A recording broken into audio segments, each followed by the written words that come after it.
Hello అండి అందరికీ.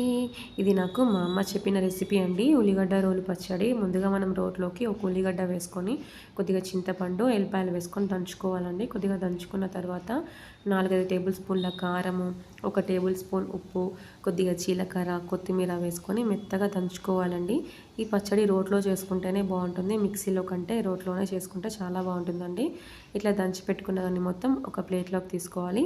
ఇప్పుడు స్టవ్ పైన కడాయి పెట్టుకొని ఆయిల్ వేసుకొని, ఆయిల్ కొంచెం హీట్ అయిన తర్వాత ఎండుమిరపకాయలు వేసుకొని, కొంచెం తాలింపు గింజలు వేసుకొని, కలేమాకు, పసుపు వేసి కొద్దిగా కలుపుతూ ఉండాలండి.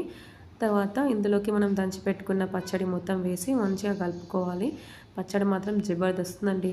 మా అమ్మ ఇదివరకు 2, 3 సార్లు చేసింది కానీ నేను ఎప్పుడు తినలేదు. ఈసారి తిన్నా, మస్తు టేస్ట్ ఉంది. నేనైతే ఆమ్లెట్ వేసుకొని మరి తిన్నాను, మస్తు టేస్ట్ వచ్చింది. పైన ఇట్లా కొత్తిమీర చల్లుకుంటే మాత్రం ఇంకా బాగుంటుంది ఫ్లేవర్ అనేది. బావ అయితే బాయిల్డ్ ఎగ్ వేసుకొని నంచుకొని తింటున్నాడు.